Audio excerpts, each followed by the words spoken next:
Muito boa tarde, senhoras e senhores deputados. Estamos em condições de iniciar esta reunião da Comissão Permanente. Peço aos senhores agentes da autoridade o favor de abrirem as galerias ao público. Muito obrigado.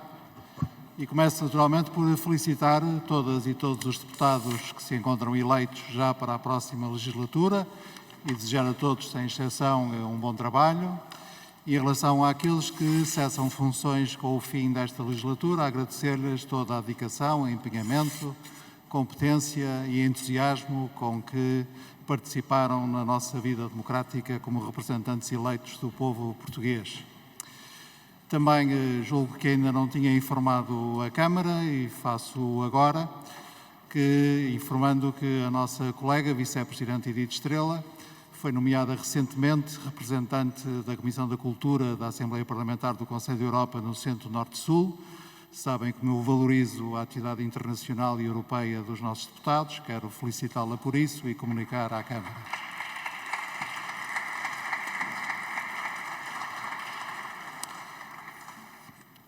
Depois tenho a chamar a atenção, se me permitem, de todos os grupos parlamentares e dos senhores deputados únicos, para o facto de nós termos hoje votações que ocorrerão depois do debate preparatório do Conselho Europeu. Há vários pareceres da Comissão de Transparência e Estatuto dos Deputados que teremos que votar e, portanto, nesse momento haverá verificação de quórum. Peço a vossa atenção para esse facto. Vamos então iniciar a nossa ordem do dia com o debate preparatório do Conselho Europeu, com o Governo. Para intervir em nome do Governo, tem a palavra o Sr. Secretário de Estado dos Assuntos Europeus, Tiago Antunes.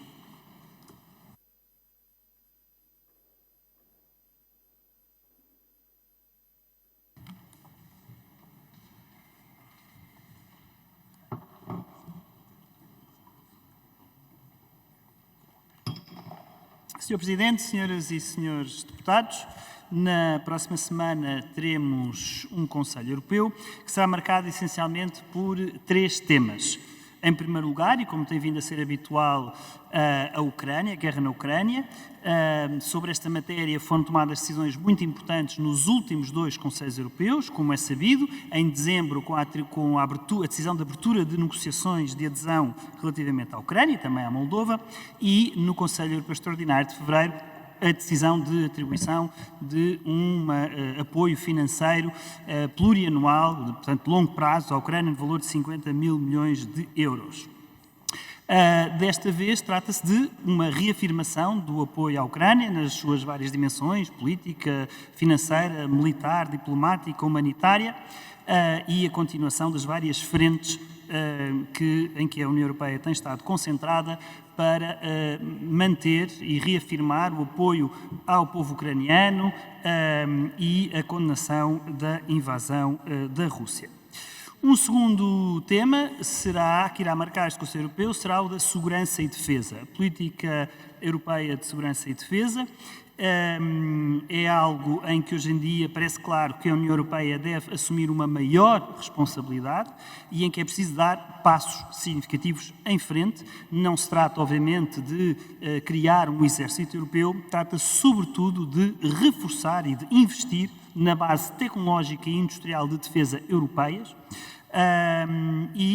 portanto, essencialmente de um conjunto de esforços para coordenar e articular melhor a atividade dos Estados-membros e envolver as instituições europeias no aprovisionamento militar, na aquisição conjunta de equipamento militar, tal como se fez durante a pandemia relativamente às vacinas ou, mais recentemente, em relação a algumas matérias-primas energéticas, e, sobretudo, através do planeamento e da interoperabilidade de equipamento militar entre os vários Estados-membros, com o objetivo de, por um lado, manter e reforçar o apoio militar à Ucrânia.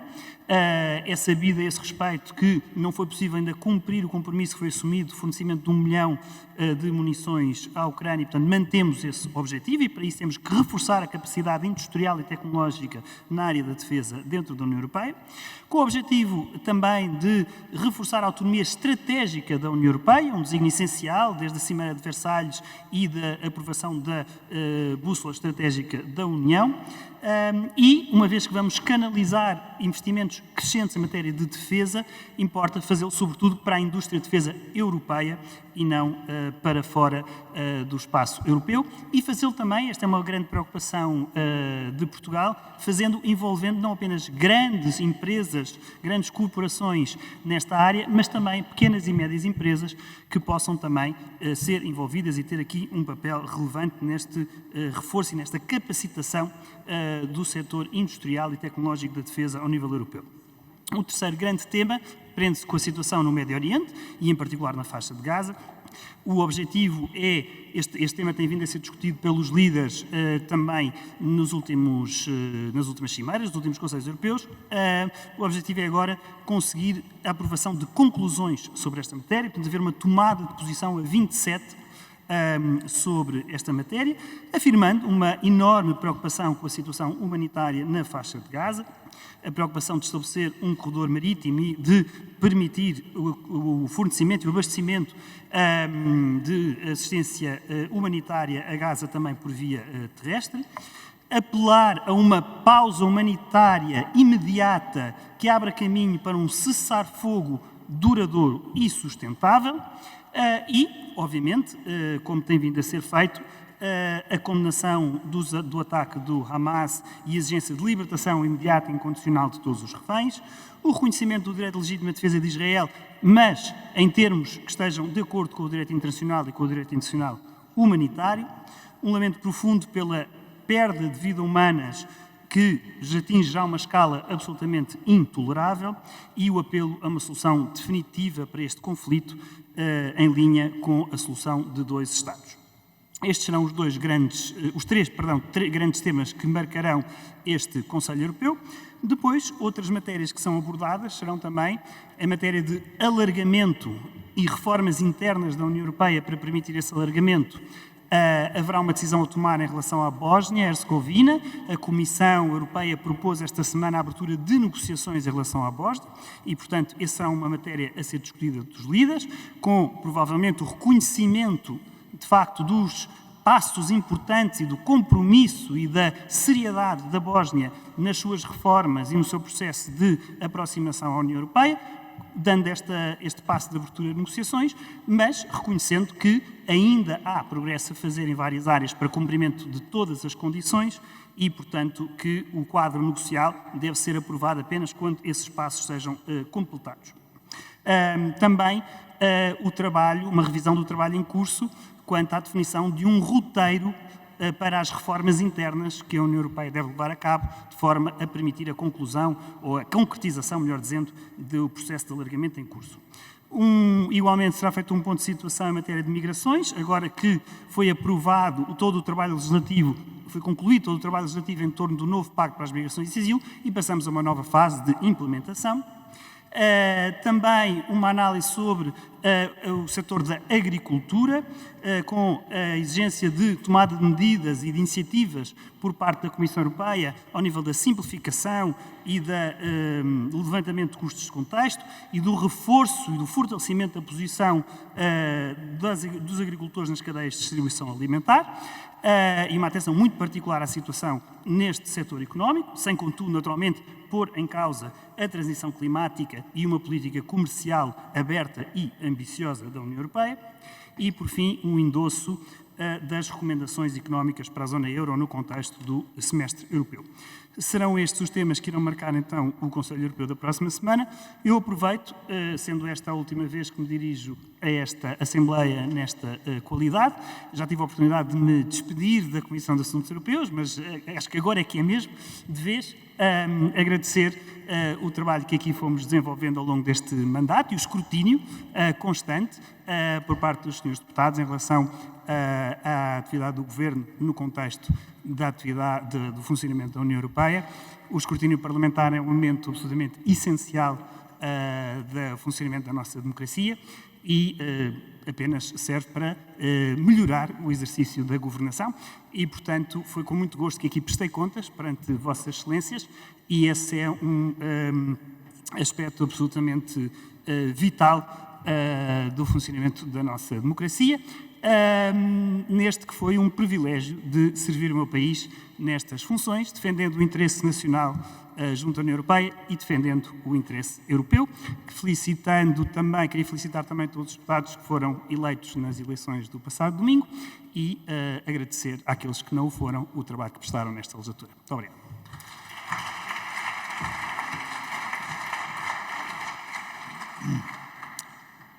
Muito obrigado. Para intervir em nome do Grupo Parlamentar do PS, começo por dar a palavra à senhora deputada Rosário Gamboa. Muito obrigada, Sr. Presidente. Cumprimento o Sr. Presidente, os Srs. Secretários de Estado, os dois, as senhoras e senhores deputados. Senhora Ministra, desculpe, Ana Catarina, desculpe. Ora, a guerra e a invasão da Ucrânia pela Rússia mudou muitas coisas nas nossas vidas. E mudou de forma significativa, como dizia José Florel, a forma como olhamos para a política de segurança e defesa. Seguramente, ao longo de anos, relaxamos as nossas preocupações com a União Europeia, com a sua autodefesa, devido ao longo tempo que tivemos de paz.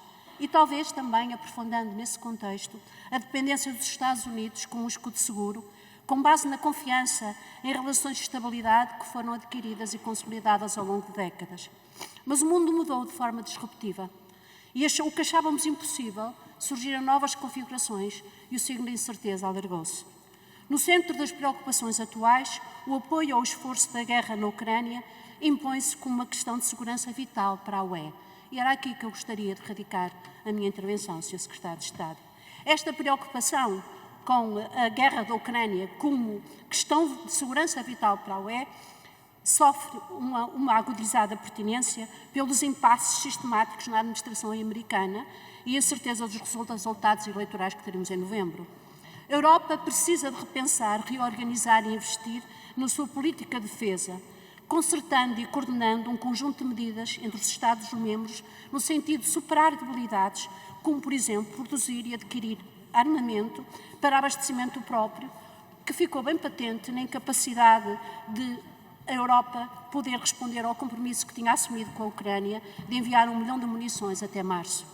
É neste sentido de uma autonomia estratégica, de uma autonomia tecnológica, de uma autonomia mais reforçada em termos de defesa, que vemos com muitos bons olhos a recente aprovação pela Comissão Europeia desta Estratégia Industrial de Defesa até 2030, onde a defesa, a industrialização e, reflexamente, a investigação e desenvolvimento e inovação se unem numa abordagem estrutural que se pretende de longo prazo, que visa aumentar a prontidão da indústria de defesa europeia, incentivando a produção interna e, simultaneamente, também facilitando contratos de compra conjunta de equipamento militar pelos Estados-membros, evocando um pouco aquilo que o Sr. Secretário de Estado já referiu, a experiência realizada na saúde no tempo das vacinas de Covid.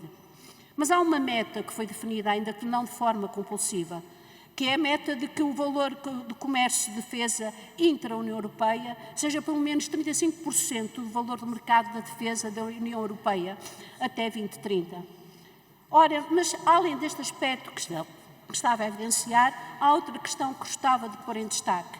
É que este programa de industrialização também se conecta com outros programas, como, por exemplo, o Programa de Industrialização de Produtos em Matéria de Defesa, gerido pelo Fundo Europeu de Defesa, que procura articular ações cooperativas de ID com a indústria, incluindo, como o Sr. Secretário de Estado acabou de referir, um enfoque particular nas PMEs. Achamos que é uma boa estratégia. Precisamos de mais industrialização e de mais defesa e de mais inovação tecnológica. Mas, contudo, estimando mesmo a otimização que pode vir da interseção de programas, otimizando recursos e investimentos, Esta estratégia tem um orçamento de base inicial só, por enquanto, de 1,5 bilhões, muito longe dos 1.000 milhões que tinha sido prometido por Thierry Breton já há pouco tempo. Ora, neste sentido, eu pergunto-lhe se aquela ideia que existia acerca da possibilidade de utilização dos lucros dos juros de ativos russos congelados para pagar e apoiar a defesa da guerra da Ucrânia e a compra de equipamento, em que fase está? Sr. Secretário de Estado, o ponto nodal da defesa na Europa é a Aliança Atlântica. A invasão da Rússia em 2014 e depois, posteriormente, em 2022, com a Ucrânia, serviram para recordar claramente o papel crucial da NATO na defesa coletiva. E a NATO tem dado provas de vida. Saudamos a bandeira da Suécia hasteada na sede da NATO, oficializando a entrada do 32º Estado-membro na Aliança Atlântica. Sabemos todos a situação difícil que as eleições para a presidência dos Estados Unidos podem trazer à NATO. E é absolutamente incompreensível, intolerável, que o primeiro-ministro de um país europeu, membro da NATO, Viktor Orbán, na continuidade de uma postura que já não é de menino birrento que não sabe comer à mesa, mas é sistemática, em declarações à televisão estatal do seu país, venha a afirmar com muito regozijo que o ex-presidente dos Estados Unidos, atual candidato, promete, convictamente, que não vai dar mais um único tostão para a guerra da Ucrânia, e que a Europa, fazendo o mesmo, a guerra vai acabar, a Ucrânia vai se render. A responsabilidade, o desrespeito, a descredibilidade das instituições tornaram-se fórmulas de sucesso para o mediatismo político populista. Há uma velha pergunta, enunciada na filosofia, que ecoa particularmente com ressonância no momento presente. Até que ponto devemos ser tolerantes com os intolerantes? A complexidade da situação atual na Europa e no mundo exige mais do que nunca coesão e firmeza em torno dos valores fundadores e eixos comuns da política europeia. Mas a tolerância tem-se alongado na aplicação de penalizações quando devidas, bem como o peso efetivo das mesmas penas. E pergunto, Sr. Secretário de Estado, será este o melhor caminho? Muito obrigada.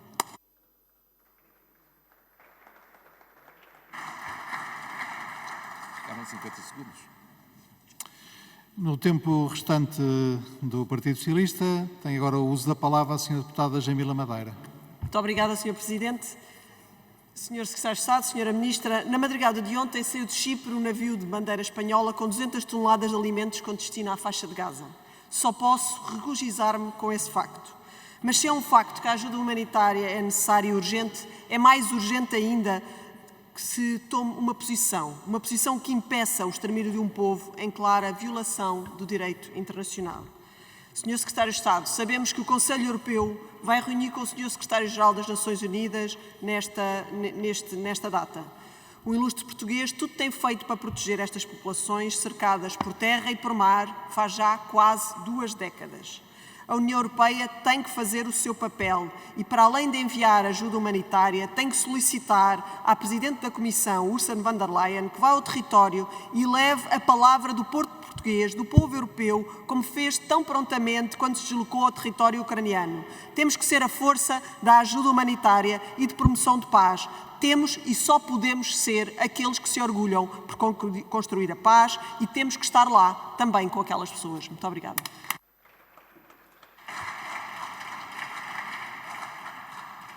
Muito obrigado. Para responder, tem a palavra o Sr. Secretário de Estado dos Assuntos Europeus. Muito obrigado, Sr. Presidente. Sr. Deputado Rosário Gamboa, de facto, este Conselho Europeu será muito marcado por temas relativos à política externa e de segurança comum e, muito em particular, a política de segurança e defesa. Isto parte de uma constatação de que, no atual cenário geopolítico, muito instável, marcado por uma grande incerteza, marcado por uma crescente hostilidade e por a atuação de diversas potências que crescentemente têm um comportamento que suscita, configura uma ameaça à paz e à estabilidade, quer na Europa, quer na sua vizinhança. Perante tudo isto e neste contexto, a Europa tem que fazer muito mais do que tem feito neste domínio. E por isso, hoje em dia, se encara como uma evidência a necessidade de reforço da despesa e do investimento em matéria militar e de segurança ao nível europeu e, desde logo, a capacitação industrial e tecnológica neste domínio da defesa. É nesse contexto que se insere a apresentação por parte da Comissão Europeia, muito recentemente, como referiu, da Estratégia Industrial de Defesa Europeia e de um Programa Industrial para a Defesa Europeia. Saudamos estas propostas por parte da Comissão e é um trabalho que temos que necessariamente levar a cabo.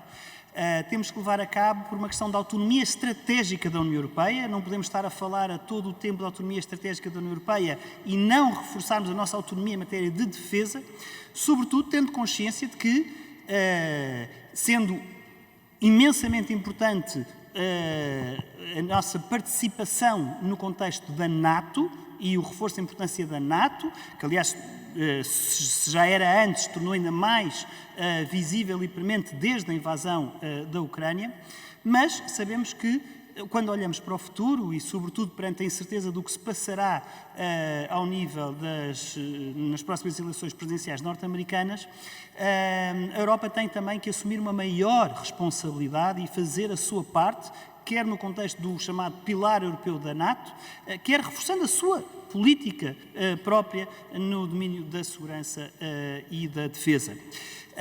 E deve fazê-lo, desde logo, capacitando-se para não estar tão dependente do exterior, para não estar tão vulnerável, aumentando a sua resiliência e aumentando a sua capacidade de investir, mas também, idealmente, de investir na sua própria indústria.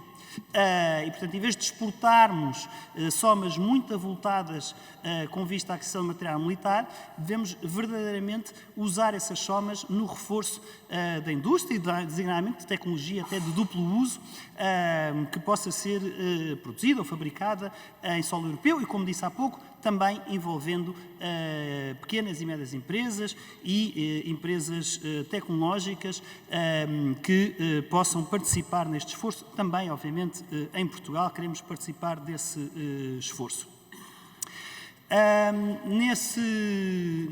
Em todo este contexto, como disse e como a Sra. Deputada referiu, tivemos esta semana uma notícia feliz, com o hastear da bandeira da Suécia no quartel-general da NATO e, portanto, regozijamos com a concretização da entrada da Suécia na NATO, o que fortalece esta aliança, que, neste contexto que tenho vindo a descrever, mais inseguro, mais incerto, mais preocupante a nível global, esta aposta na NATO é de facto algo de relevante, que deve ser reafirmado e em que devemos trabalhar também naquilo que pode ser o contributo da União Europeia neste contexto. A Sra. Deputada Jamila Madeira refere-se à situação em Gaza, que é de facto extremamente preocupante. Será um momento muito importante no Conselho Europeu este debate que haverá com o Secretário-Geral das Nações Unidas, entre os líderes dos 27 Estados-membros e o Secretário-Geral das Nações Unidas, que, como é sabido, tem vindo a apelar continuamente a um cessar-fogo, e essa também é a posição de Portugal. É preciso parar com esta situação. A resposta de Israel era justificada, mas está muito para lá daquilo que seria uma resposta proporcional neste momento e por isso devemos concentrar esforços na construção de um cessar-fogo que permita abrir caminho para uma resolução definitiva, sustentável para este conflito e, no imediato, temos que apoiar os palestinianos que se encontram na faixa de Gaza a viver uma situação, até do ponto de vista alimentar, muitíssimo preocupante, garantindo, por todas as formas, a prestação de assistência humanitária às populações no terreno e evitando um escalar do conflito na região. É nisto que devemos estar concentrados e esta mensagem que eu espero que resulte do Conselho Europeu na próxima semana. Muito obrigado. Muito obrigado.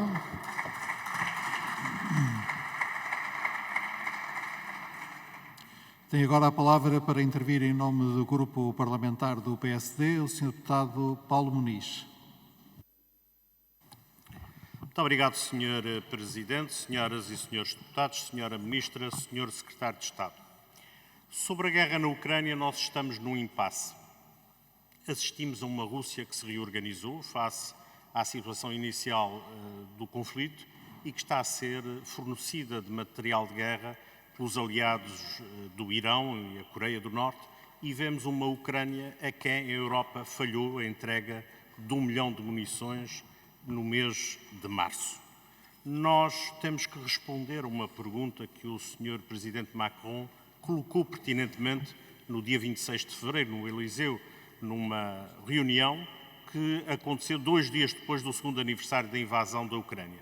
E a pergunta concreta é esta: até que ponto estão os líderes europeus e até que ponto está a União Europeia disposta a ir para se colocar ao lado da Ucrânia e da defesa dos valores da Europa e garantir que aquela guerra é vencida por valores da democracia, que são, no fundo, valores fundacionais da União Europeia?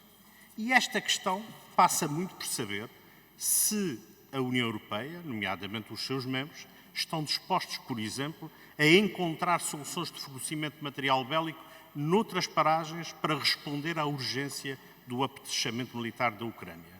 Se, por exemplo, estão dispostos a usar os juros dos ativos russos congelados no Ocidente para utilizar estas mais-valias a favor do esforço de guerra.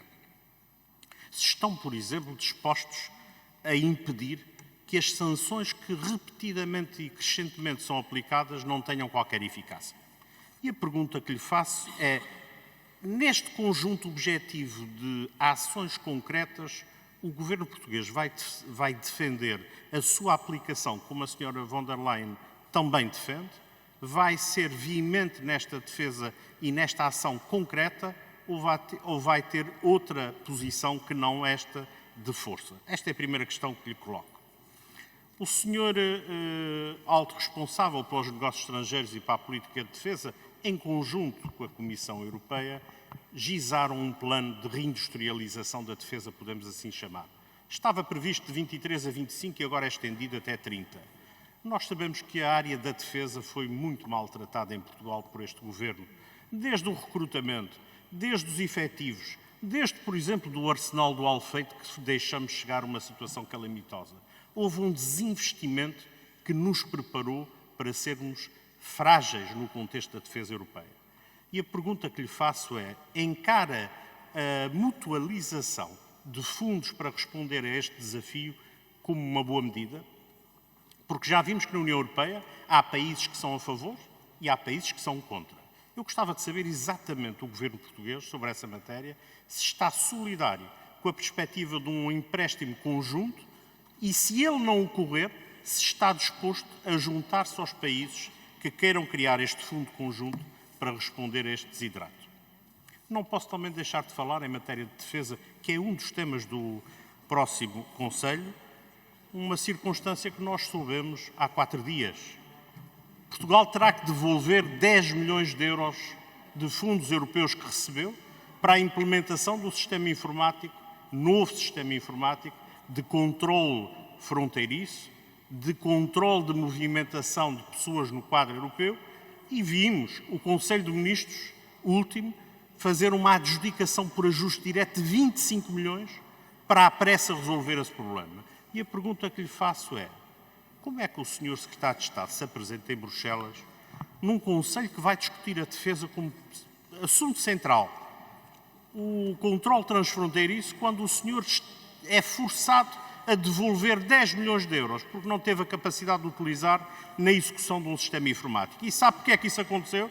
Porque desmantelaram o CEF, porque desmantelaram mal o CEF para encobrir e para salvar Eduardo Cabrita.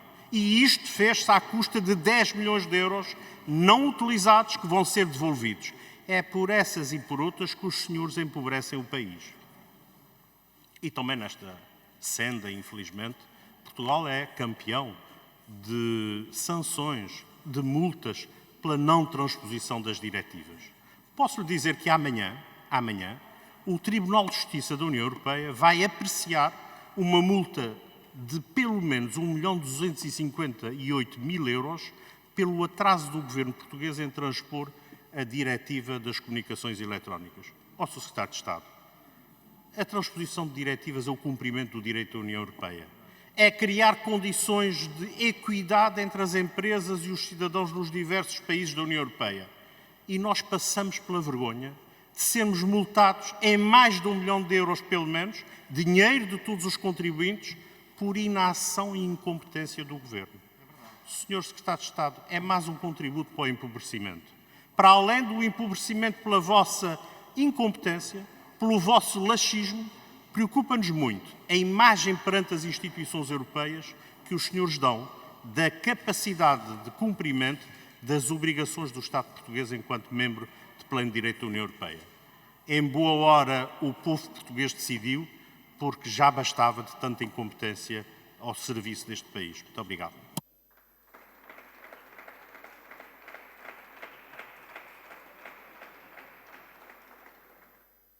Muito obrigado. Para responder em nome do Governo, tem a palavra a Sra. Secretária de Estado dos Assuntos Europeus. Muito obrigado, Sr. Presidente. Sr. Deputado Paulo Muniz, em matéria de guerra na Ucrânia, como o Sr. Deputado sabe, o Governo português, eu diria mesmo Portugal, porque nesta matéria, felizmente, tem havido sempre, e é bom que haja, salutar que haja, eu espero que continue a haver no futuro, um grande entendimento designadamente, entre os dois grandes partidos centrais do nosso sistema político em matéria de política externa e, concretamente, muito em particular no que diz respeito à guerra na Ucrânia. E, portanto, a posição não só do Governo, a posição de Portugal, consensualizada também com o PSD desde o início, como é natural, tem sido a de apoio indiscutível desde a primeira hora à Ucrânia, condenação indiscutível desde a primeira hora à Rússia pela invasão ilegal e pelas atrocidades que tem cometido em território ucraniano e, portanto, quer no plano financeiro, quer no plano militar, Portugal tem estado lá, Portugal continuará a estar lá e estou certo que o futuro Governo manterá esta linha e continuará a estar lá como o Governo atual tem estado no apoio à Ucrânia naquilo que necessita. E por isso, aliás, como tive a ocasião de referir na minha intervenção inicial, foram tomadas recentemente, naturalmente com o apoio de Portugal, duas decisões muito importantes nos dois últimos Conselhos Europeus. Por um lado, um avanço significativo no processo de adesão da Ucrânia à União Europeia, com a decisão de abertura de negociações. Por outro lado, a aprovação de um pacote de assistência financeira plurianual à Ucrânia, no valor de 50 mil milhões. Está em discussão também um pacote de 5 mil milhões para financiar o apoio militar à Ucrânia no plano europeu e espero que até ao Conselho Europeu seja possível concluir um acordo nessa matéria entre os 27. E, portanto, todos esses planos estão em curso. Em relação à pergunta que coloca de saber se devemos adquirir material militar fora da União Europeia, obviamente que no longo prazo e estrategicamente devemos procurar que o material militar a ser adquirido e o investimento que se vai fazer em termos militares seja na própria indústria militar e de defesa da União Europeia. E é, aliás, nesse contexto que se insere a tal estratégia de investimento na área da defesa e o plano de investimento na área da defesa e a capacitação, a reindustrialização deste setor na União Europeia. Mas no imediato, no curto prazo, se isso não for possível, naturalmente devemos considerar adquirir o material militar onde ele existe para podermos garantir o apoio de que no curto prazo a Ucrânia necessita. E, portanto, se não for compatível com as necessidades imediatas que a Ucrânia sente no terreno, então, naturalmente, devemos equacionar também aquisições fora da União Europeia. Em relação à utilização dos juros ou dos lucros dos ativos imobilizados, tem vindo a ser, questão que há pouco a Sra. Deputada Rosário Gamboa também colocou, tem vindo a ser definido um plano de trabalhos nesta matéria em 3 fases. Estão já completadas as duas primeiras fases e está neste momento em discussão a 3ª fase quanto à eventual utilização ou à possível utilização desses lucros extraordinários dos ativos imobilizados, com vista, por um lado, a auxiliar a Ucrânia e, eventualmente, a financiar este esforço de reforço militar da União Europeia. É uma matéria que é juridicamente muito sensível e, portanto, qualquer tomada de decisão nesta matéria deve ser muito cautelosa em articulação com outros parceiros internacionais e aquilo que se fizer no plano europeu deve fazer-se a nível global, mas é uma matéria em que estamos a trabalhar empenhadamente.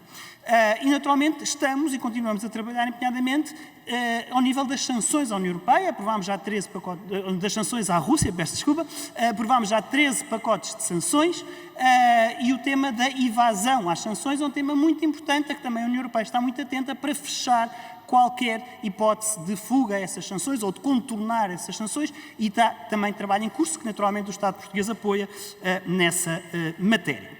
Quanto ao esforço de longo prazo de financiamento que vai ser necessário a nível europeu em matéria de defesa, também a senhora deputada Rosário Gamboa há pouco referiu que no imediato, enfim, neste interim, foi aprovado recentemente na revisão intercalar do quadro financeiro plurianual o valor de 1,5 mil milhões de euros alocados à defesa, mas isso é apenas para este período até ao final do vigente quadro financeiro plurianual. Quando discutimos o próximo quadro financeiro plurianual, provavelmente temos que discutir o investimento da defesa com muito maior ambição e de valores muito mais significativos. E nesse contexto, sim, devemos equacionar novos e adicionais recursos financeiros para esse efeito. Vai ter que ser feito um esforço financeiro maior na área da defesa ao nível europeu. O nosso ponto, aquilo que sempre dizemos e insistiremos até ao fim, é que isso não deve ser feito em detrimento do investimento europeu noutras áreas, não deve ser feito em detrimento do financiamento europeu essencial em áreas como, por exemplo, a coesão, ou a agricultura, ou a transição climática, ou a transição digital. Mas sim, é preciso equacionar novas fontes de receitas, novos recursos próprios da União Europeia que permitam dar um salto em frente significativo no investimento em matéria de defesa. Depois, em matéria de fronteiras, não confundamos fronteiras, depois levam ao tema das migrações, não confundamos tudo isso com segurança, porque essas confusões, Sr. Deputado, migrações, insegurança, não entre por aí, não alimente essas confusões, já vimos esse filme recentemente e não queremos alimentar essas confusões. Quanto à situação da transposição da diretiva em matéria de comunicações eletrónicas, o Sr. Deputado escolheu um mau exemplo, porque essa diretiva não foi transposta a tempo, porque houve uma dissolução da Assembleia da República no final de 2021. Estava aqui a tramitar nesta Assembleia da República uma proposta de lei apresentada em devido tempo pelo Estado português. Assim que a nova Assembleia da República tomou posse, foi reapresentada essa proposta de lei. A Comissão Europeia conhecia bem os prazos de votação nesta Assembleia da República e ainda assim avançou com um processo de infração que infelizmente culminou num processo em tribunal. Porquê? Porque houve crises políticas, já vamos na segunda, que obrigam a parar uma série de processos que atrasam, e digo mais, Sr. Deputado, vai haver outros casos do género, infelizmente, vai haver outros atrasos em matéria de transposição de diretivas, porque há diretivas que dizem respeito à matéria de gestão da competência legislativa desta Assembleia, que o Governo não pode aprovar por si, e naturalmente, quando há uma crise política, isso tem consequências. Obrigado.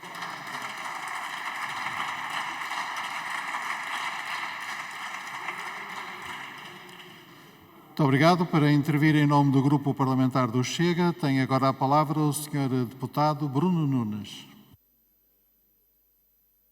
Muito obrigado, Sr. Presidente, Sr. Secretário de Estado, Senhoras e Senhores Deputados. Antes de mais, uma nota prévia, saudar os mais de 1 milhão de eleitores que acreditaram no Chega e que nos deram uma vitória estrondosa no dia 10. Saudar também todos aqueles que foram voluntários e que permitiram que as eleições se realizassem.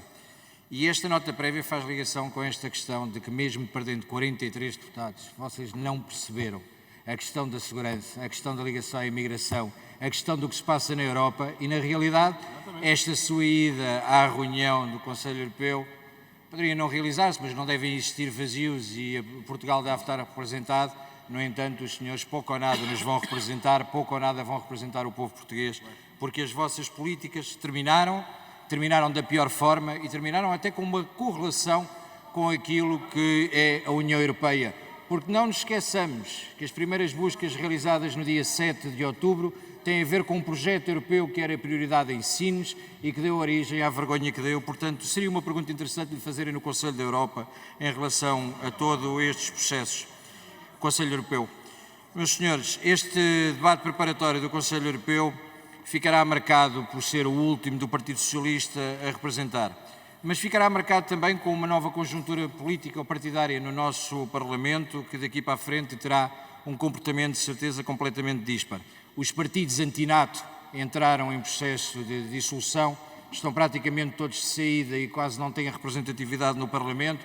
Nós passamos de 12 para praticamente 50 e, portanto, a Ucrânia pode estar descansada porque terá uma força aqui que irá defendê-la e que acreditamos que é imperativo que a Ucrânia tenha que vencer esta guerra. Os senhores podem rir e podem continuar a rir. O último a rir é que ri melhor e, de facto, o que aconteceu foi que no dia 10 nós rimos e rimos bastante.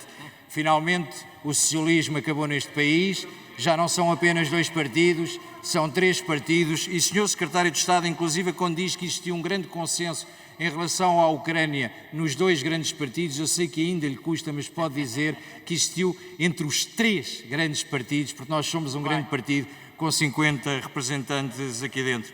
Mas sabe, Sr. Secretário de Estado, existem questões que deveriam ser importantes de discutir e que podem inclusive ser faladas lá fora quando falamos do apoio à Ucrânia. E uma delas é a vergonha que Portugal tem feito com o regime de proteção temporária, que foi uma consequência da extinção do CEF, em que transitaram todos os processos agora para a AIMA, e os ucranianos refugiados que entraram em Portugal, tirando aqueles que a determinada altura tinham tido o apoio em determinada Câmara Municipal de agentes para o Putin, que lhes tiravam os documentos e que nós não esquecemos, assim como não esquecemos quem eram os presidentes de Câmara que mandavam os dados dos manifestantes para a Rússia, mas o que é certo é que, entretanto, ficaram à sua própria vontade e à sua própria conta, porque hoje em dia esta proteção temporária continua muito em dúvida e as pessoas não sabem o que fazer.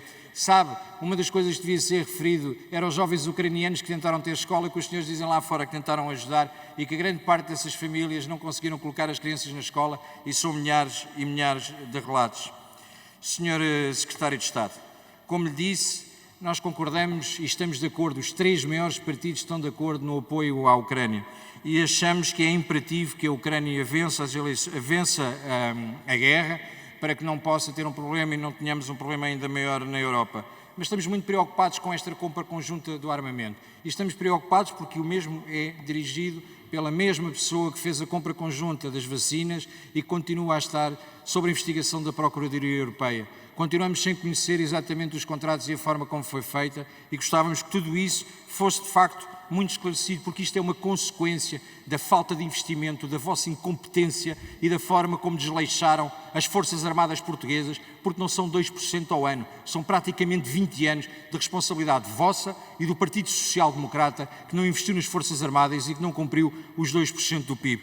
E chegamos a esta altura que temos as Forças Armadas de mão estendida, de joelho no chão, humilhadas pelas vossas gestões, porque neste tempo a forma que fizeram a gestão das Forças Armadas foi ruinosa e vergonhosa, sempre com o beneplácito da esquerda e da extrema-esquerda. E os senhores também têm muita responsabilidade. Escusam de vir com o papão da imigração do Sr. Vítor Orbán, porque nada tem a ver com isso, e o Sr. Vítor Orbán, Salvini recebeu, ainda bem que me falou disso, senhor deputado Brilhante Dias, porque Salvini recebeu mais refugiados, está muito nervoso, eu percebo o nervosismo, recebeu mais refugiados em Itália, sob a sua jurisdição, do que a maior parte dos países socialistas que não receberam absolutamente ninguém. Por isso tenham vergonha da forma como fazem as acusações. O povo percebeu de uma vez por todas que os senhores pouco têm para nos explicar acerca de apoio aos refugiados ucranianos da forma como o fizeram. Meus senhores, para terminar, apenas dizer que, não sendo de outra forma e tendo que ser os senhores a representar-nos nesta reunião, que façam pelo menos por não destruir mais a imagem do que aquilo que fizeram ao longo destes anos, porque a imagem que nos deixaram lá fora foi de um rastro de corrupção e de problemas institucionais entre as instituições, e acredito que cada vez estejam mais nervosos, porque agora não somos nem 1, como há 4 anos, nem 12, como há meia dúzia de meses. Somos 50 e por nós não passarão.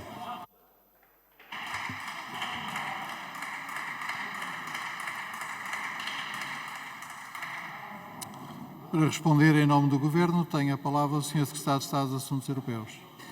Muito obrigado, Sr. Presidente. Sr. Deputado Bruno Nunes. Sr. Deputado, eu vim aqui para falar do próximo Conselho Europeu.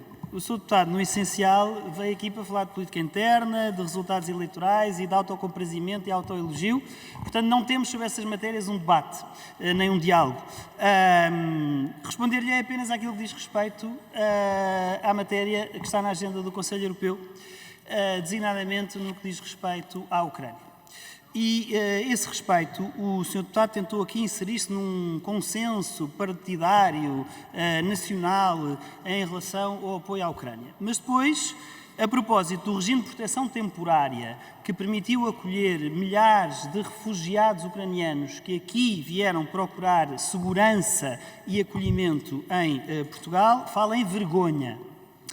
A propósito da aquisição conjunta de armamento, também para o fornecimento imediato de ajuda militar à Ucrânia, diz que tem uma grande preocupação com a aquisição conjunta de armamento. E depois, afirma-se aqui uma vez mais, grande apoiante de Orbán, que em matéria de apoio à Ucrânia tem feito tudo menos ajudar, pelo contrário, tem dificultado, tem complicado e atrasado. Portanto, não podemos querer ter sol na era e chuva no naval, não podemos dizer que estamos, sim senhor, muito empenhados na Ucrânia, mas depois em relação a cada aspecto parcelar do apoio à Ucrânia, ou temos dúvidas, ou achamos que é uma vergonha, ou estamos ao lado dos que estão do outro lado.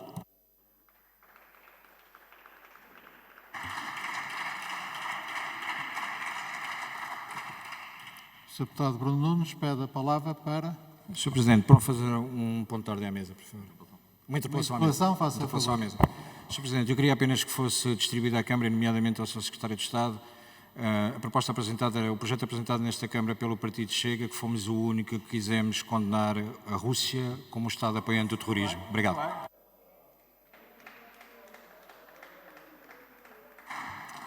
Muito obrigado. O Sr. Deputado fará o favor de identificar junto da mesa o número do projeto para que ele seja acessível por via eletrónica. O Sr. Deputado Rui Tavares pede também a palavra para uma interpelação à mesa.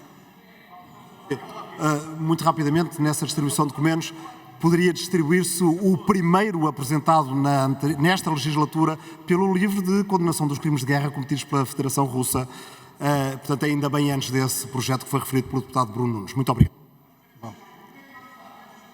Senhoras e senhores deputados, todos esses documentos são públicos e a pesquisa é fácil no sítio eletrónico da Assembleia.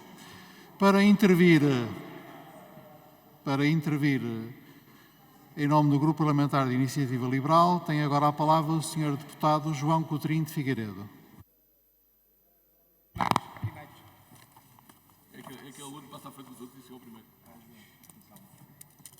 Muito obrigado, Sr. Presidente, Sra. Ministra, Sr. Secretário de Estado, Srs. Deputados, Sr. Secretário de Estado Tiago Antunes, com o maior desapreço pela sua pessoa, eu hoje esperava estar aqui a colocar perguntas ao Sr. Primeiro-Ministro, António Costa, porque ele que amanhã no Conselho Europeu, amanhã não, para a semana, vai intervir em nome de Portugal. Mas depois, de facto, se calhar esta minha expectativa era um bocadinho irrealista, porque aqui não vai fazer campanha para lugares europeus. E no Conselho Europeu, se calhar vai. Portanto, preferiu não vir. E das várias questões da longa agenda deste Conselho Europeu da semana que vem, há aqui 3 temas que eu gostava de lhe deixar como preocupação e questão nossa, Iniciativa Liberal. A Ucrânia, para começar. A Ucrânia aparece nesta longa agenda 2 vezes. Aparece num ponto chamado solidariedade com a Ucrânia, e aí imagino que o Estado português e o Primeiro-Ministro António Costa vá bater no peito, do peito onde estará um lacinho azul e amarelo, a dizer, sim senhor, é importantíssimo continuar a manifestar o apoio à Ucrânia, confirmar o apoio de 50 mil milhões que foi decidido em dezembro, há que ter mais apoio militar, há que ter mais apoio diplomático, Putin não pode ganhar a guerra, a Europa tem que estar ao lado da Ucrânia, e isto saímos todos empolgados com esta posição. Uns pontos mais à frente vem outro ponto chamado alargamento, onde, para além da entrada agora da Bósnia nesta sessão, já está a Moldávia e volta a estar a Ucrânia. Aí já não há lacinhos azuis e amarelos, já não há bateres no peito, porque o que há é várias declarações públicas do governo português a dizer que o alargamento da União Europeia não pode corresponder a uma redução de fundos estruturais europeus para a Europa. Ora, como nós sabemos, aritmeticamente isto é impossível. Impossível. Mesmo que os recursos próprios, e aqui só estamos a falar dos que estão previstos, do comércio europeu de licenças de emissão, ou dos 15% sobre as grandes empresas do Pilar 1 da OCDE, mesmo que esses recursos todos produzam o dobro do que está à espera, continuam a não ser suficientes para aquilo que está aqui em causa. Portanto, isto corresponde a quê? É uma posição do governo português para impedir o alargamento e, concretamente, para impedir a adesão da Ucrânia, ou é uma mera postura negocial? Por Sr. Secretário de Estado, eu não gostava nada que Portugal fosse daqueles países que ficasse conhecido por pedir solidariedade quando ela precisa e recusar solidariedade quando outros dela precisam. Muito bem. Segundo tema, relacionado com o ponto dos fluxos migratórios. Aqui há 6 meses, e já falámos nisto aqui na preparação de outros Conselhos Europeus, foi aberto um procedimento de infração a Portugal por causa da autorização de residência, novo regime pactado com a Comunidade de Países de Língua Portuguesa. E sobretudo, que a Comissão Europeia entendia que o entendimento que tinha sido chegado na CPLP não respeitava o modelo europeu dos vistos. Na altura houve uma discussão até relativamente acesa sobre o tema, havia 2 meses para dar uma resposta oficial à Comissão. Gostava de saber se essa resposta foi dada e se já houve resposta a essa tomada de posição do governo português, porque isto foi uma atrapalhada desde o início. Primeiro, o procedimento de infração, que já falei. Depois, os detentores destes vistos começaram a perceber-se que eles serviam de pouco. Não serviam para viajar no espaço de Schengen. Quer dizer, primeiramente até serviam, aparecer no site, informações díspares do Alto Comissariado de Migrações, que dava, pois afinal não dava. Nas entrevistas de emprego, várias entidades, algumas delas públicas, tinham dúvidas se deviam considerar aquele documento. E outras entidades autárquicas, juntas, câmaras, até CCDRs, não sabiam como é que haviam de interpretar aquela autorização de residência. Uma autêntica atrapalhada. E o entendimento que eu tenho agora, olhando para o histórico disto, esta medida introduzida em outubro só podia ter tido como objetivo tapar outra atrapalhada, que foi a extinção do CEF, que deixou quase 350 mil pedidos de autorização de residência pendentes na data de criação da AIMA e mais de 300 mil pedidos de renovação de documentos naquilo que passou para o Instituto de Registros e Notariado. Portanto, foi para isso, foi para tapar uma atrapalhada que se fez outra. Deixo-lhe as seguintes questões. Como é que está o procedimento de infração concretamente? Quais são, neste momento, as pendências e as renovações que estão ainda na AIMA e no Instituto de Registro e Notariado? E quantos dos portadores? Esta é particularmente importante, porque será a primeira vez nesta Assembleia que se fala de uma informação produzida pela Unidade de Coordenação de Fronteiras e Estrangeiros. Primeira vez, o chamado MINICEF. Será que eles sabem dizer quantos dos portadores de autorização de residência passada em Portugal saíram de Portugal desde que essa autorização foi concedida? E aviso já, há outra atrapalhada à vista, porque a retirada da condição de meio de subsistência, que o Partido Socialista fez há poucos meses, é uma contravenção direta do que está previsto no artigo 14º, número 1, a linha C do Código de Vistos da União Europeia. Portanto, esperam-se mais procedimentos de infração. E, finalmente, eu sei que estou muito indignado, Sr. Presidente, obrigado pela tolerância. Em honra da minha presença na Comissão de Agricultura durante este último ano, queria só dizer, vai desta vez, uma vez por todas, no ponto relativo à agricultura, o Governo português defender a adoção da edição genómica como algo que pode ajudar não só os agricultores portugueses, mas também a agricultura portuguesa a dar um salto brutal em eficiência hídrica, em rendimento e em resistência à doença, quer de plantas, quer de animais. Muito obrigado.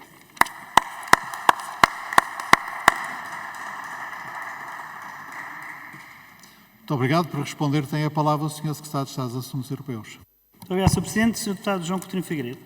Sr. Deputado, não leva a mal, mas se quer ser deputado europeu, tem que se preparar um bocadinho melhor sobre estes temas europeus. Porque, manifestamente, parece desconhecer a posição do Estado português e do Governo português em matéria de processo de alargamento e de adesão da Ucrânia à União Europeia. Quando diz quando tenta apresentar a posição do Governo português como uma posição contrária ao alargamento ou contrária à adesão da União Europeia, isso é falso e é, aliás, desmentido por sucessivas declarações, sucessivas intervenções do Governo português em diversas instâncias europeias. Aliás, nenhum passo em matéria de alargamento e em matéria de adesão, do processo de adesão da Ucrânia se deu sem o acordo expresso de Portugal e sem o apoio expresso de Portugal. Desde o início, que sim, apoiámos a concessão do Estatuto de País Candidato à Ucrânia, que sim, apoiámos em dezembro passado a abertura de negociações com a Ucrânia e que sim, temos dito que para que o alargamento se possa concretizar e porque queremos que ele se concretize, é preciso equacionar as reformas necessárias na União Europeia que permitam esse alargamento. Portanto, não temos estado a criar dificuldades, não temos estado a criar entropia, não temos estado a tentar negar o alargamento, pelo contrário, o que estamos a dizer é que aqueles que negam as dificuldades estão apenas a assobiar para o lado e a tentar não tratar dos assuntos que têm que ser tratados para que a União Europeia esteja em condições, tenha a chamada capacidade de absorção para poder receber novos Estados-membros. E uma atitude séria para com as decisões que têm sido tomadas da atribuição do Estatuto de País Candidato e da abertura de negociações é dizer o que é que tem que ser reformado. E por isso, desde a primeira hora, temos dito alargamento alargamento sim e reformas sim. E está já, aliás, estabelecido, muito por iniciativa nossa ou com o nosso contributo,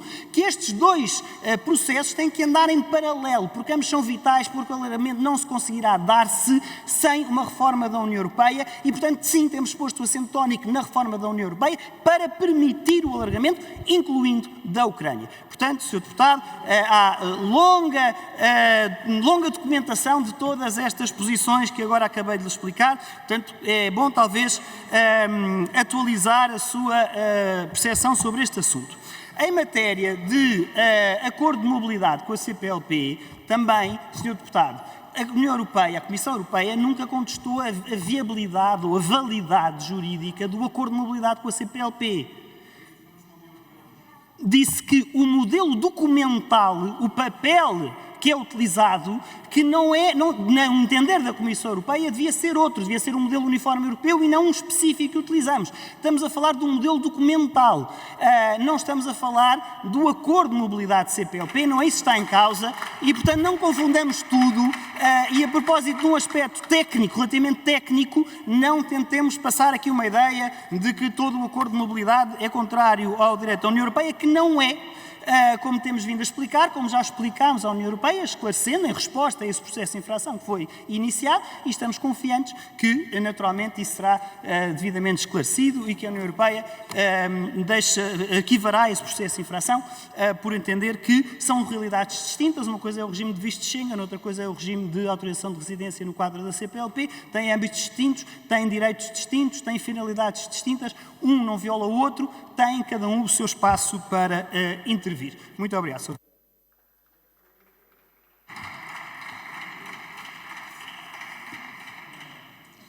Muito obrigado. Para intervir em nome do Grupo Parlamentar do PCP, tem agora a palavra a Sra. Deputada Paula Santos. Muito obrigado, Sr. Presidente, senhoras e senhores deputados, senhores membros do Governo. O mais significativo da agenda do próximo Conselho Europeu é que continua a virar costas aos problemas sentidos por milhões de pessoas nos países da União Europeia.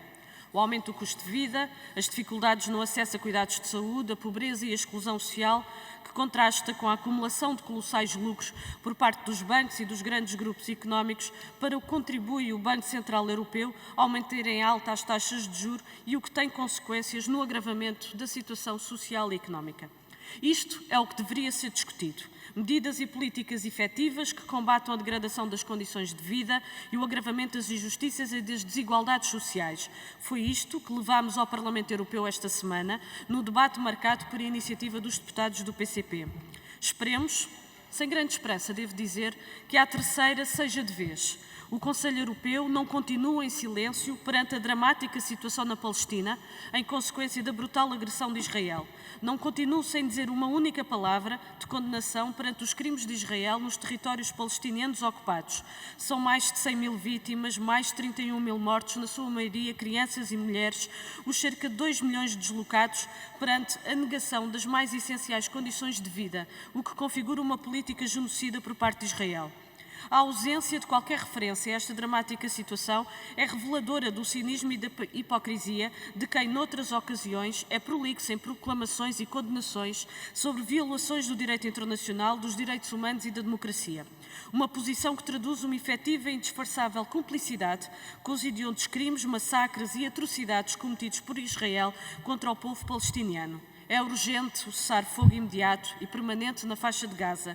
É urgente a ajuda humanitária à população palestiniana. É urgente respeitar e dar concretização às resoluções aprovadas nas Nações Unidas que garanta a concretização do direito do povo palestiniano a um Estado soberano e independente, com as fronteiras de 1967 e capital em Jerusalém Oriental e a efetivação do direito ao retorno dos refugiados. É também muito significativo que, em vez da adoção de soluções para melhorar as condições de vida dos povos, a prioridade dos países que integram a União Europeia, a prioridade do Conselho Europeu seja a corrida aos armamentos, o militarismo e a guerra. Escolhe defender não os interesses dos povos, não a paz, mas os interesses das grandes multinacionais, das empresas de armamento, as únicas que beneficiam com a guerra e com a proliferação de conflitos armados pelo mundo. Estão a ser retirados recursos financeiros das políticas de coesão para alimentar a guerra, para o armamento. O que falta para valorizar salários e pensões, para a saúde e a habitação, está em excesso para o aumento da capacidade para a produção de armas, munições, bombas e mísseis que só trarão mais morte, destruição e sofrimento. A questão que se coloca é se vai manter uma posição de subalternização ao que é ditado por quem manda na União Europeia, mesmo sendo contrário aos princípios constitucionais, ou se o Governo vai respeitar a nossa Constituição, que determina como princípio o desarmamento geral, a dissolução dos blocos político-militares e a resolução pacífica dos conflitos internacionais. A vida comprova que a guerra não é solução, que é urgente uma solução pacífica para pôr fim à guerra na Ucrânia, que dura há 10 anos, que nunca devia ter começado e é urgente que acabe.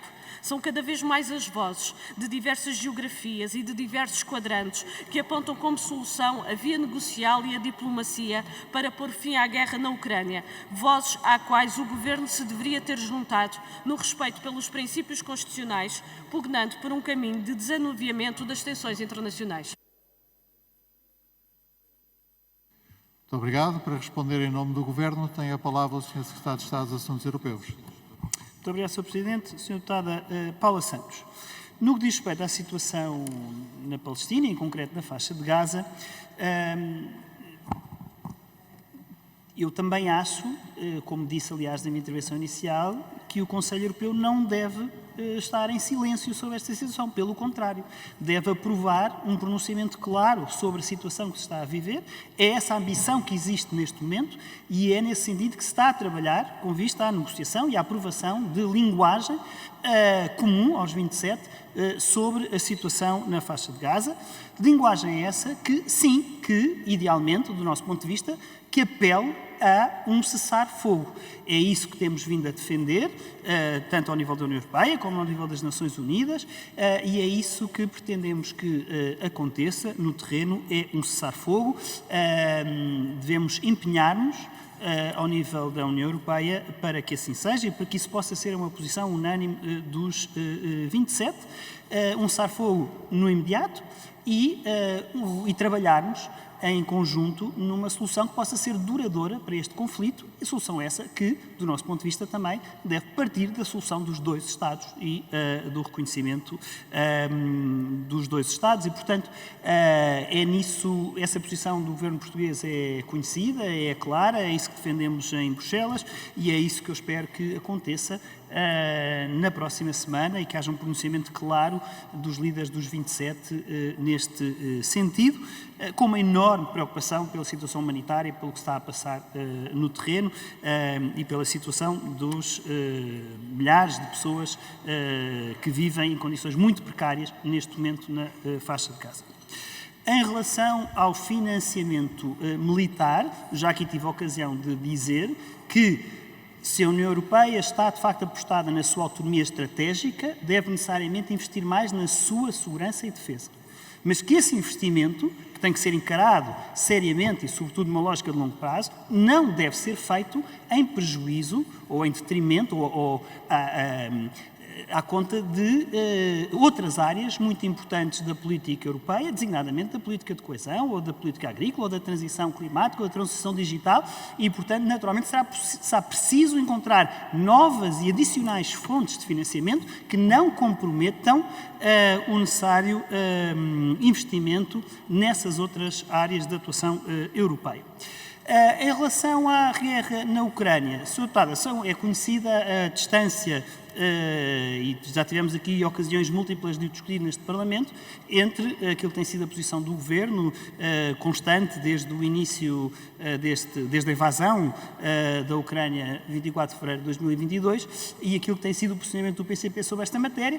Creio que não há muito a acrescentar, são conhecidas essas divergências, essa diferente visão, e, portanto, o que lhe posso garantir é que continuaremos do lado de quem foi invadido, do lado de quem é vítima de uma agressão ilegal que compromete o direito internacional, compromete a integridade territorial, compromete a soberania de um Estado que está num caminho de aproximação à União Europeia e, portanto, é desse lado que devemos estar. Muito obrigado.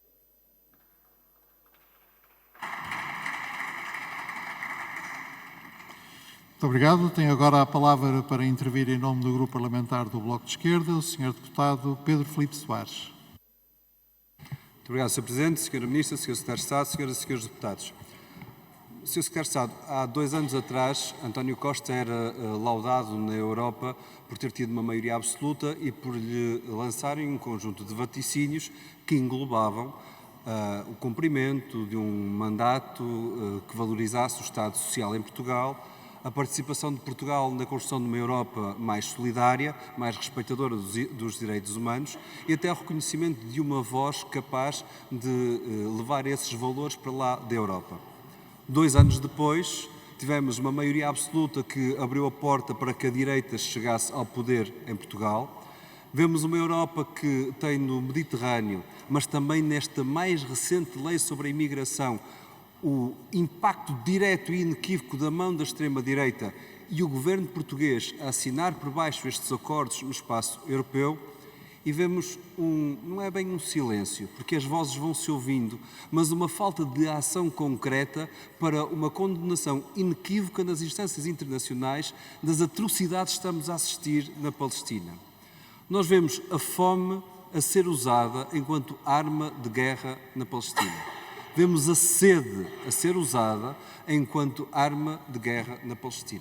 Soldados israelitas disparam indiscriminadamente sobre pessoas que estão nas filas, esfomeadas, sedentas, para tentar ir buscar água e comida para si e para os seus. Estão a acontecer crimes de guerra visíveis a todas as pessoas que vejam as notícias. Há um genocídio em curso. E não é que a Europa não o veja. Várias vozes europeias reconhecem estes crimes, mas não têm ação para o efeito. O governo português não tem ação para o efeito. Condenar estes crimes junto do Tribunal Penal Internacional, Portugal não o faz. Não se juntou à África do Sul para o fazer, a Europa não o faz. Reconhecer o Estado da Palestina, dando até corpo ao que a Assembleia da República já deliberou, o governo português não o faz, dizendo que vai nivelar por baixo as suas expectativas face ao que acontece na Europa. E na prática, aqueles auspícios, até no que significava a valorização dos direitos humanos que se reconhecia a António Costa, ora, a maioria absoluta do PS e este governo que agora está a deixar as funções mostra que não está à altura dessa expectativa, dessa esperança. Vemos a União Europeia a não ser sequer uma pálida imagem daquilo que diz, que propagandeia ser as suas bases, os seus pilares. Nos imigrantes, na política de imigração, numa coesão para a valorização do Estado Social, dos direitos mais banais de uma economia, na valorização dos espaços internos da economia ou da produção, como vemos na agricultura, a agricultura europeia deixada para trás em nome de acordos comerciais com outras partes do planeta que não cumprem mínimos de respeito ambiental ou de respeito a direitos humanos, e uma perda completa da voz que a União Europeia tinha de se fazer ouvir no mundo no respeito pelos direitos humanos. E por isso, Sr. Secretário de Estado, como disse, esta é a sua última vinda ao Parlamento português. Eu, mais do que discutir o próximo Conselho Europeu, pergunto qual é o balanço deste desastre que nós estamos a assistir agora em permanência na Palestina, na Ucrânia, na Europa e no mundo. Creio que este legado merece ser discutido com esta seriedade. Termino, Sr. Presidente, na sua pessoa, mas também com todos os líderes parlamentares e endereçando aos seus grupos parlamentares e à Sra. Ministra e ao Governo, dizendo que esta é a minha última intervenção em plenário, dizer por isso que cumprimento todas e todos que, dando corpo ao mandato parlamentar, aquele que é um dos valores mais altos que nós podemos desempenhar numa República, que é ser indicados para representar quem acha, quem deposita em nós a expectativa de melhoria das suas vidas, dando esse cumprimento, dizer que para mim foi um prazer de servir como deputado da Assembleia da República, cumprimentar também, e aqui mesmo na voz do Sr. Presidente e na pessoa do Sr. Presidente, os serviços da Assembleia da República, que são uma força invisível que ajuda esta máquina a funcionar e a servir melhor o país, e a cumprimentar também um poder que existe em todas as democracias, que é importante que seja exercido com independência, com pluralismo, mas com a certeza que estão a servir os bens e os valores da democracia, que é a comunicação social. Nas senhoras e senhores jornalistas aqui presentes, para mim foi um prazer. Não será um até já, porque nunca deixarei de andar por aí, mas será um compromisso sempre firme com a cidadania, mas noutras funções que não estas. Muito obrigado.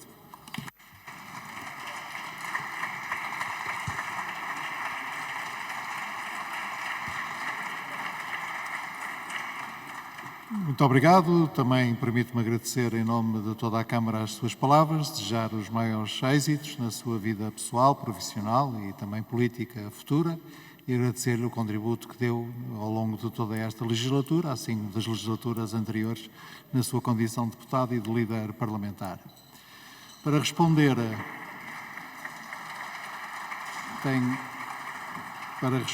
tem agora a palavra o Sr. Secretário de Estado, Tiago Antunes.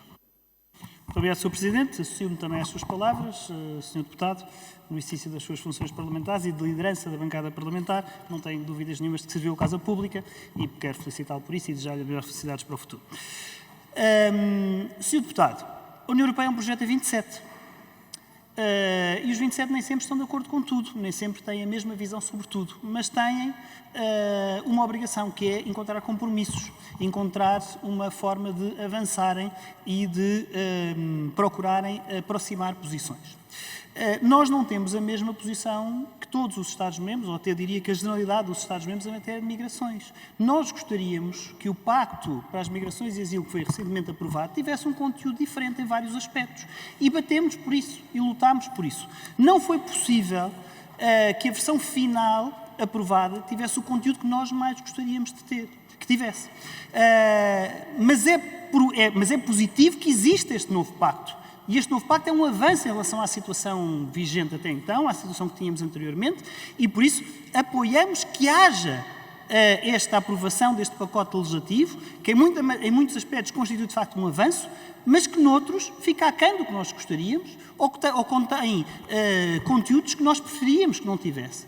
E dissemos-lo muito claramente, mas como digo, o projeto europeu é um projeto a 27. Nem sempre conseguimos levar a nossa avante, nem sempre conseguimos ter sucesso. Batemos pela nossa visão, que nesta matéria é uma visão profundamente humanista e de muito maior abertura do que aquilo que se tem vindo a tornar o mainstream europeu, mas ainda assim reconhecemos que este é um passo em frente, mais tímido do que nós gostaríamos, mas é um passo que apoiamos que seja dado. Em matéria de, no que diz respeito à situação na faixa de Gaza, também os 27 não pensam da mesma maneira. É talvez um dos temas de política externa mais difícil de conseguir consensos entre todos os Estados-membros da União Europeia.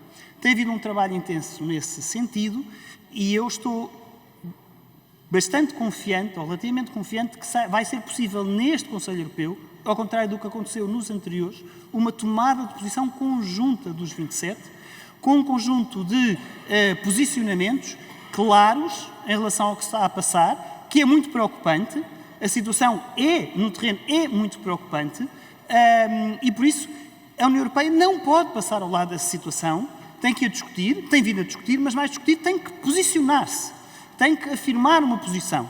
E eu espero que seja capaz de o fazer, ao nível dos líderes, reunidos na próxima semana, e, portanto, acho que este é um momento, apesar de tudo, importante, em que, apesar das nossas divergências de base, que há que reconhecer, há diferentes visões, há diferentes sensibilidades sobre o conflito israelo-palestiniano à mesa do Conselho Europeu, é com isso que temos de trabalhar, essa é a realidade da União Europeia, e se conseguirmos, de facto, aprovar estas conclusões e tomar esta posição pedindo claramente um cessar-fogo, apelando a uma resolução, a que se trabalhe numa resolução definitiva do conflito, designadamente a que se organize uma conferência de paz para tentar uma solução baseada na solução dos dois Estados, condenando a situação que se está a viver do ponto de vista da fragilidade e da situação humanitária em que as pessoas que vivem na faixa de Gaza estão, com a falta de acesso ou com as dificuldades de acesso à região para o fornecimento de ajuda humanitária essencial, de comida, desde logo das necessidades mais básicas. Se conseguirmos afirmar muito claramente tudo isso, Sr. Deputado, eu acho que fizemos muito a partir de uma posição de base que era bastante distinta, numa aproximação muito clara, que resulta também de uma preocupação crescente com a situação que se está a viver. É assim que se trabalha na União Europeia. Nem sempre conseguimos impor a nossa visão, nem sempre conseguimos que a decisão unânime dos 27 seja aquela que seria a nossa posição individual de partida. Mas esforçamos, e eu creio que nestes domínios temos vindo a fazer um caminho que é positivo, que não é a totalidade do caminho que gostaríamos, mas que é um passo em frente. E é nisso que trabalhamos e é nisso que o Estado português, estou certo, continuará a trabalhar no plano europeu.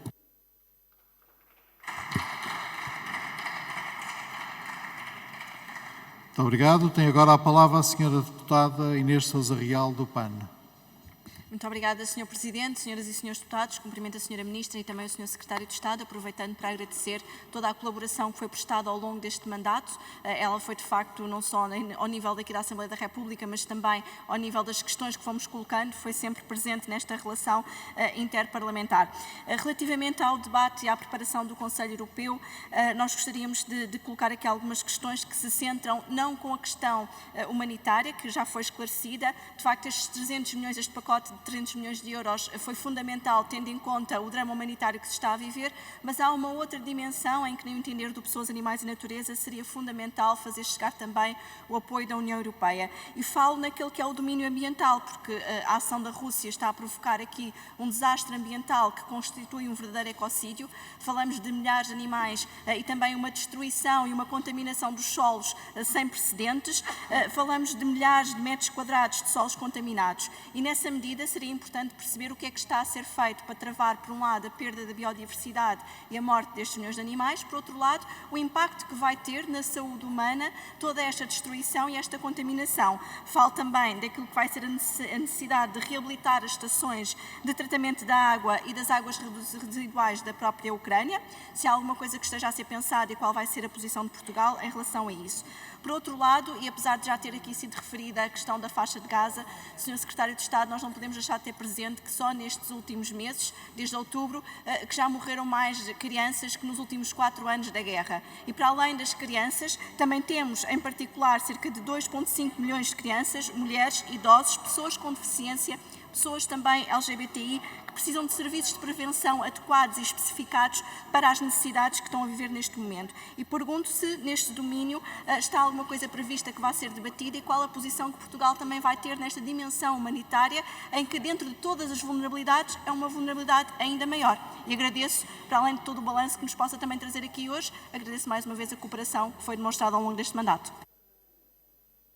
Muito obrigado. Para intervir em nome do Partido Livre, tem a palavra o Sr. Deputado... Peço desculpa. Para responder à Sra. Deputada Inês Sousa Real, tem a palavra o Sr. Secretário de Estado dos Assuntos Europeus. Muito obrigado, Sr. Presidente.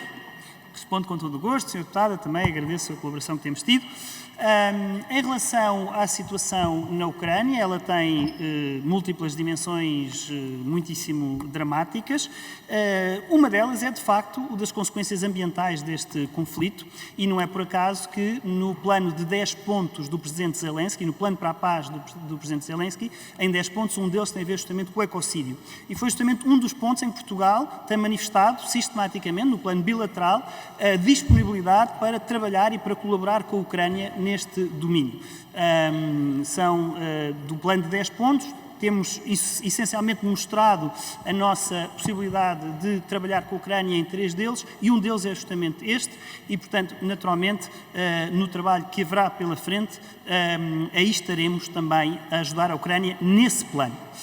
E naturalmente no esforço de reconstrução, ela tem muitas dimensões. Como é sabido, nós temos sobretudo centrado para já a nossa ajuda em matéria de reconstrução na área da educação e das escolas, em concreto no distrito de Jitomir, mas naturalmente no futuro há muitas outras áreas onde será preciso fazer um esforço de reconstrução. Quanto à situação na faixa de Gaza, já aqui tive a oportunidade de dizer várias vezes, a situação humanitária é muitíssimo preocupante, e é sempre mais preocupante para aqueles que são as populações mais vulneráveis. E daí também a importância e a necessidade da União Europeia manter o apoio humanitário, de manter o financiamento à Agência das Nações Unidas que garante a assistência humanitária, exigindo ao mesmo tempo uma investigação séria, rigorosa e independente quanto às alegações que existem de envolvimento de algumas pessoas dessa agência com o atentado do Hamas, mas sem pôr em causa o financiamento da agência, que faz um trabalho absolutamente essencial na prestação de assistência humanitária, que deve continuar, seja através desta rota marítima em que se está a trabalhar, seja através de fornecimentos continuados por via terrestre. Muito obrigado.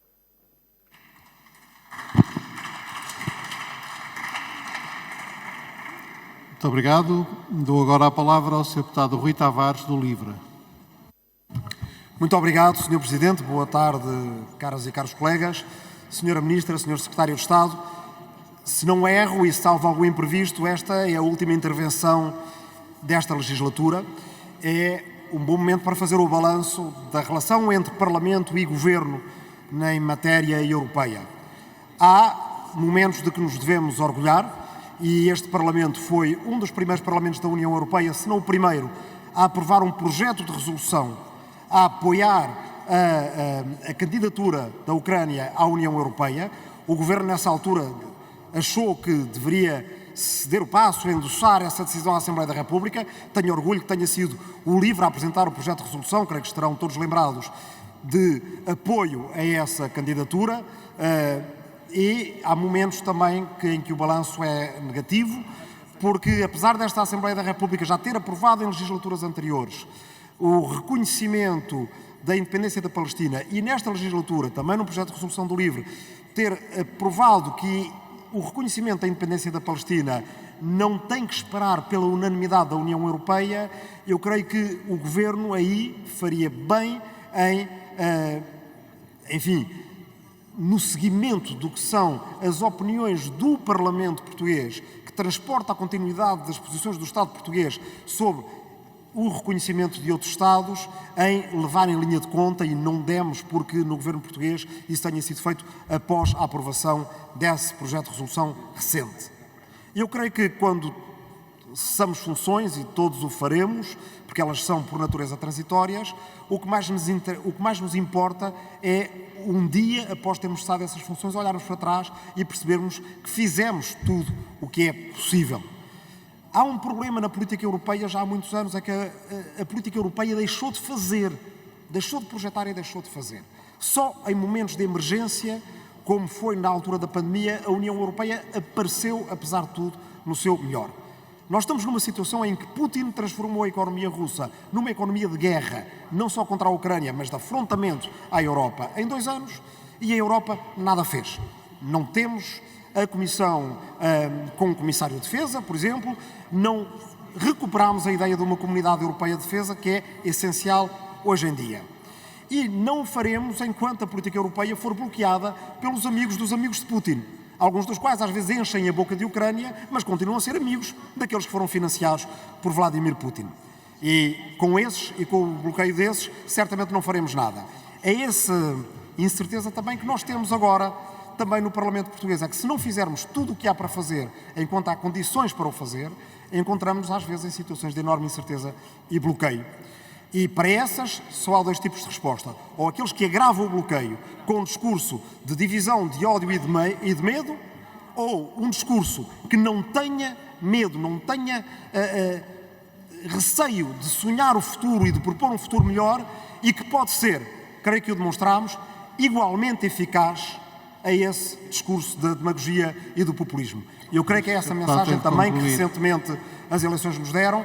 Desejo ao Sr. Ministro e à Sra. Secretária de Estado, ao contrário, à Sra. Ministra e ao Sr. Secretário de Estado, as maiores felicidades nos seus projetos futuros, políticos e pessoais, e agradeço também ao Sr. Presidente por toda a colaboração e tolerância, por vezes, nas minhas intervenções também. Muito obrigado. Muito obrigado. Para responder em nome do Governo, tem a palavra o Sr. Secretário de Estado dos Assuntos Europeus. Muito obrigado, Sr. Presidente. Sr. Deputado Rui Tavares, não tenho dúvidas de que o Parlamento e esta Assembleia da República têm um papel essencial na construção europeia, na participação de Portugal no processo de construção europeia e quer no escrutínio à participação de Portugal nas instâncias europeias, como aqui estamos a fazer e como tem vindo a ser feito regularmente por esta Casa, quer em plenário, quer através da Comissão de Assuntos Europeus, a que prestei contas regularmente. Isso ajuda seguramente a que tenhamos uma intervenção nas instituições europeias mais completa, mais representativa e mais satisfatória daquilo que é a posição de Portugal, quer noutras dimensões de escrutínio parlamentar relativamente à atividade das instituições europeias. O papel desta Assembleia é muitíssimo importante. Quanto ao reconhecimento da Palestina, eu creio que já aqui tivemos a oportunidade de discutir esse tema antes. Portugal não tem dúvidas quanto à solução de longo prazo, que deve ser uma solução de 2 Estados. Agora, é preciso que esse ato de reconhecimento ele só é eficaz e só produz um impacto se for feito no quadro de uma intervenção conjunta e articulada internacionalmente e, idealmente, se for um catalisador de uma solução definitiva e de uma solução que traga paz e uma resolução para o conflito. E, portanto, é no quadro de uma procura de uma resolução e no quadro de um movimento internacional que devemos utilizar também esse instrumento que temos, mas relativamente ao qual não temos dúvidas. Quanto à intervenção, quanto ao balanço e à avaliação dos últimos tempos e da atuação da União Europeia, eu aí creio que o seu deputado foi um pouco injusto relativamente ao que tem sido, designadamente neste último mandato, o papel da União Europeia, não só em relação à pandemia, mas também na reação à invasão da Ucrânia, às consequências que teve no plano energético, no plano económico, no plano da inflação, etc. De facto, houve vários momentos transformadores, houve decisões inéditas, algumas pensadas, julgadas impossíveis, como a mutualização da dívida, como a aquisição conjunta de vacinas, como a aquisição conjunta de gás. Tem havido, de facto, passos significativos que foram dados ao longo deste mandato. É verdade que muitas vezes o que impele é sabido, muitas vezes o que impele a atuação a nível europeu são as crises, há longo tempo que é sabido que é de crise em crise que o projeto europeu vai avançando, mas se podemos dizer alguma coisa em relação a este último mandato é que a União Europeia não desperdiçou as crises para avançar e para progredir e para dar passo em frente na integração europeia e eu creio que isso é um aspecto muito positivo. Muito obrigado.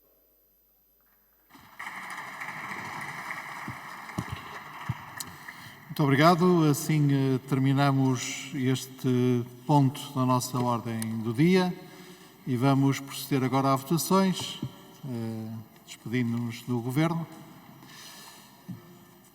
Para esse efeito, peço aos serviços que abram o sistema de verificação de quórum e às senhoras e senhores deputados que, mal isso seja possível, se registem.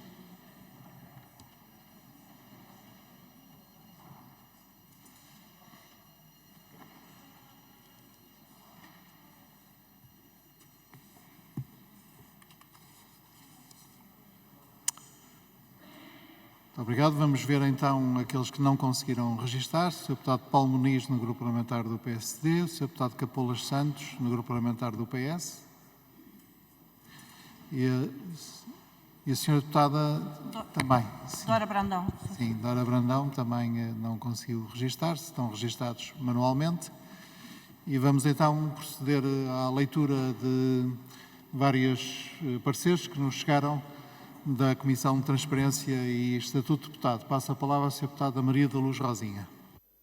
Muito obrigada, Sr. Presidente. Muito boa tarde a todos e a todas e passo a dar conta da substituição de deputados por renunciar ao mandato nos termos dos artigos 7º e 9º do Estatuto dos Deputados que chegou da Comissão de Transparência e Estatuto dos Deputados. Primeira, a assunção de mandato por Cláudia Sofia Viegas Cabrita, por efeito de renúncia ao mandato pelo deputado João Fernando Bruno de Azevedo e Castro, cumpre os requisitos legais, produzindo efeitos a partir do dia 21 de fevereiro de 2024, inclusive. Vamos votar. Quem vota contra, quem se abstém, está aprovado por unanimidade. Sra. Deputada. A assunção do mandato a título definitivo por Dinis Manuel da Palma Faísca, por efeito da renúncia ao mandato pelo deputado Luís Filipe Sormanho Gomes, cumpre os requisitos legais, produzindo efeitos a partir do dia 10 de março de 2024. Quem vota contra, quem se abstém, está aprovado por unanimidade. Agora, da Comissão de Transparência e Estatuto dos Deputados, chegaram os seguintes pareceres. Referente ao inquérito 1017, o parecer é no sentido de autorizar o levantamento da imunidade parlamentar da Sra. Deputada Paula Inês Alves de Sousa Real, no âmbito dos autos em referência. Vamos votar. Quem vota contra, votam contra o PCP e o Bloco de Esquerda. Quem se abstém, não há abstenções. Os restantes grupos parlamentares votam a favor. PS, PSD, Chega e Iniciativa Liberal, assim como os deputados únicos do PAN e do LIVRE. O parecer está aprovado. No âmbito do inquérito 3633, é emitido parecer no sentido de autorizar o levantamento da imunidade parlamentar do Sr. Deputado Pedro Saraiva Gonçalves dos Santos Frazão, no âmbito dos autos em referência. Vamos votar. Quem vota contra? Quem se abstém? Está aprovado por unanimidade. Do processo 354/21.5, no sentido de autorizar o Sr. Deputado André Alexandre Pinotes Batista a prestar depoimento por escrito como testemunha no âmbito dos autos em referência. Quem vota contra? Quem se abstém? Está aprovado por unanimidade. No âmbito do processo 3734/21.2, parecer no sentido de autorizar o Sr. Deputado João Fernando Coutinho de Figueiredo a prestar depoimento por escrito como testemunha no âmbito dos autos em referência. Quem vota contra? Quem se abstém? Está aprovado por unanimidade. Do processo 1633/22.000791-SB, parecer no sentido de autorizar a Sra. Deputada Isabel de Lima Maier Alves Moreira a prestar depoimento presencialmente como testemunha no âmbito dos autos em referência. Quem vota contra? Quem se abstém? Está aprovado por unanimidade. Terminei, Sr. Presidente. E assim terminamos os nossos trabalhos. Muito boa tarde a todos.